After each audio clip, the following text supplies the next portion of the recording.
এই মুহূর্তের লোকসভা ভোট মুখেই প্রকাশ্যে এলো শাসকের গোষ্ঠী কন্দল। কিন্তু না, কি হয়েছিল ঘটনাস্থলে?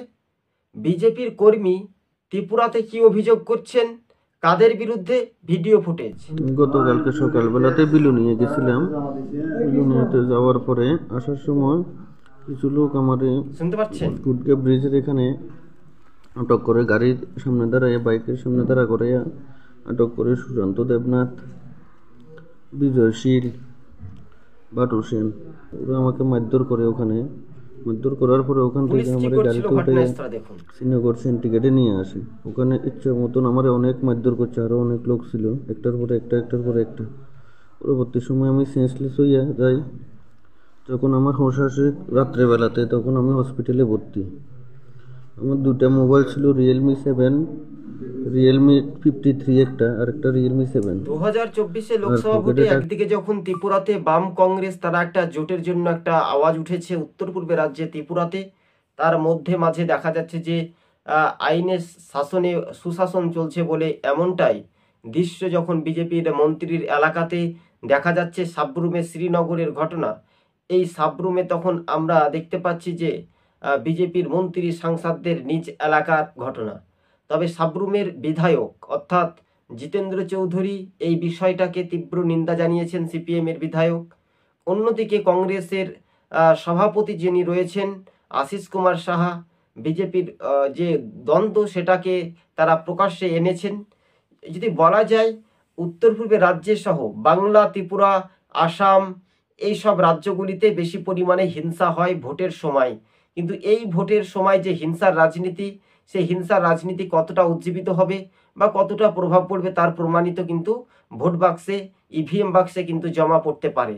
রাজনৈতিক মহলে সব জল্পনা কল্পনার অবসান ঘটিয়ে বাস্তবে যে রূপরেখা মানচিত্রগুলো দ্রুত গতিবেগে যাওয়ার একটা স্বপ্ন, অর্থাৎ এই বিজেপি সরকার যেভাবে তারা ক্ষমতা আসার পর যেভাবে বেকার যুবদের কাজ নেই, কর্মসংস্থান নেই, রুটি রোজগার নেই, এছাড়াও যে আপনারা একটু শুনলেন যে ভিডিও ফুটেজগুলো বিজেপির কর্মী বা বিজেপির আরও এক মণ্ডল নেতারা তারা যেভাবে মানুষের অধিকার কেড়ে নিচ্ছে, একত্রিতভাবে সেই অধিকার কতটা বাস্তবে রূপরেখা হিসেবে দেখা যেতে পারে।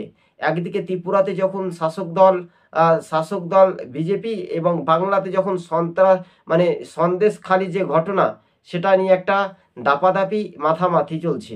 মাতামাতির ক্ষেত্রফল এবং উত্তর পূর্বে রাজ্যে ত্রিপুরাতে বাম কংগ্রেস যদি জোট করে তাদের ফলাফল কি হতে পারে, আগামী দিন কি হতে পারে, এই রাজনৈতিক সমীকরণের মানচিত্রগুলো, এই দ্রুত গতিবেগে যাওয়ার একটা স্বপ্ন কল্পনা। কিন্তু আগামী দিন যে লোকসভা নির্বাচন সেটা খুব কার্যত দেখার একটা বিষয় রয়েছে।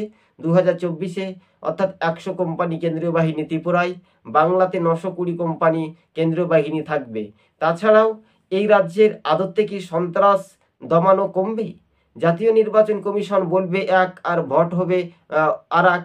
মানুষ কিন্তু স্বাধীনভাবে ভোট যদি না দিতে পারে তো আগামী দিন কোন পথে এগিয়ে যাবে এটা একটা স্বাভাবিকভাবে দেখার একটা বিষয় রয়েছে। তবে বাস্তবে যে রূপরেখা মানচিত্রগুলো কতটা উজ্জীবিত হতে পারে শাসক বিরোধীর ক্ষেত্রে এটা এখন দেখার বিষয় রয়েছে। তবে সবুজবঙ্গ নিউজ আপনাদের সঙ্গে যে প্রতিবেদনগুলো আমরা তুলে ধরছি এটা নিয়ে একটা রাজনৈতিক মহা দৃশ্য কিন্তু সামাজিক মাধ্যমে ভাইরাল হচ্ছে। শুধু তাই নয়, মানুষের অধিকার, মানুষের সুনির্দিষ্ট অধিকার, সে প্রতিটি রাজনৈতিক দল হতে পারে, কিন্তু মানুষের অধিকার তো সুনির্দিষ্টভাবে দিতে হবে। উত্তর পূর্বের রাজ্যে ত্রিপুরার ক্ষেত্রে যদি আমরা দেখি তাহলে এই ক্ষেত্রে বলছে বিজেপির মন্ত্রী বা স্বয়ং তারা দিল্লিতে গিয়েছেন বিজেপির একাধিক নেতা, যদি ত্রিপুরায় শান্তি অবাধ সুষ্ঠু পরিবেশে ভোট হয় তাহলে জানবো সারা ভারতবর্ষে ভোটের একটা পরিবর্তনের আবহাওয়া চেঞ্জ হচ্ছে। ত্রিপুরার 2টি লোকসভা আসনে কিন্তু বিরোধীরা একটু ঝুঁক মেরেছে বা অন্যদিকে ঝুঁক মারার ক্ষেত্রফল যদি কিনা ত্রিপুরা মথা দল তারা আলাদাভাবে প্রার্থী দেয় তাহলে কিন্তু বিজেপি একটা জিতার একটা চান্স থাকতে পারে বলে এমনটাই মনে করছেন রাজনৈতিক মহল। তবে সব জল্পনা কল্পনার অবসান ঘটিয়ে বাস্তবে যে রাজনৈতিক মহলের একটা সামাজিক মাধ্যমে যে বিজেপির মণ্ডল নেতা এবং যে আমরা সাবরুমে দেখতে পাচ্ছি 40 সাবরুমে, এবং এই ঘটনাগুলো আদতে যেভাবে অধিকার কেড়ে নেওয়া মানুষের অধিকার, তাই বিজেপি সরকারকে বলবো ক্ষমতায় যখন এসেছেন তখন অধিকার মানুষকে সুনির্দিষ্টভাবে দিতে হবে। ধরুন কে ত্রিপুরাতে বিজেপি, কে সিপিএম, কে কংগ্রেস, কে তৃণমূল বা অন্যান্য যেই দল থাকে না কেন, মানে তারা কিন্তু মাতামাতি দেখে না। এক ওর থেকে তাদের বাড়িতে হামলা, বাইক বাহিনী। কিছুদিন আগে ঠান্ডা মেজাজ ছিল, কিন্তু আবার সেই ত্রিপুরা একেবারে উত্তপ্ত পরিস্থিতি ছিল। যদি জাতীয় নির্বাচন কমিশন বাংলার ক্ষেত্রে তিনি যখন বলতে পারলেন যে এই রাজ্যে মারামারি, হিংসা, সন্ত্রাস, তাহলে ত্রিপুরাতেও একটু শান্তি, অবাধ, সুষ্ঠু পরিবেশে আরও কিছু কোম্পানি, অর্থাৎ 200 কোম্পানির প্রয়োজন ছিল, এখন 100 কোম্পানি দরকার ছিল পশ্চিমবঙ্গের ত্রিপুরার ক্ষেত্রে। অর্থাৎ ত্রিপুরার ক্ষেত্রে 100 কোম্পানিতে যথেষ্ট। যদি কেন্দ্রীয় বাহিনী কড়া নিরাপত্তা দিয়ে যদি মানুষের অধিকার দিতে পারে, প্রায় 40 লক্ষ থেকে 42 লক্ষ লোক বসবাস করেন, তাহলে দেখা যাবে যে আগামী দিন কোন পথে এগিয়ে যাওয়ার একটা স্বপ্ন কল্পনা। এই দ্রুত গতিবেগে রাজনৈতিক মহলের পারস্পরিক যে বিজেপির হিংসা, সেটা কতটা থামবে বা কতটা বিরোধীরা শক্তি মজবুত পাবে, তার উপরে কিন্তু একটা নির্ভরশীল করবে। তার উপরে কিন্তু একটা বাস্তবে রূপরেখা হিসেবে একটা দেখা যেতে পারে। বাস্তবে 2024-এ যে লোকসভা ভোট, সেটা কিন্তু আকর্ষণীয়ভাবে দেখার একটা মনোভাব রয়েছে বলে এমনটাই মনে করছেন রাজনৈতিক মহল। তবে 2024-এ যে লোকসভা ভোট, সেটা খুবই গুরুত্বপূর্ণ। আর এই লোকসভা নির্বাচনকে সামনে রেখে প্রতিটি রাজনৈতিক দল তারা নিজেদের মতো প্রচার শুরু করবেন। কিন্তু মানুষের অধিকার সুনির্দিষ্টভাবে কি ফিরে পাবে? সে বাংলা হোক, সে ত্রিপুরা হোক, সে পাঞ্জাব হোক, সে হরিয়ানা হোক, সে কেরালা হোক, প্রতিটি রাজ্যের কথাই আমরা বলছি। কিন্তু যে বিজেপির একজন কর্মী, তিনি বিজেপির আক্রমণের শিকার হচ্ছেন, পুলিশ তাকে উদ্ধার করছে। পুলিশ যদি একটু নিরপেক্ষতা বজায় রাখে, তাহলে কিন্তু প্রতিটি রাজ্যে শাসক দল, কেননা সেটা কিন্তু বজায় রাখার একটা নির্দিষ্ট পরিমাণে দেখা যেতে পারে। বাস্তবে 2024-এ যে লোকসভা ভোট, সেটা খুবই গুরুত্বপূর্ণ।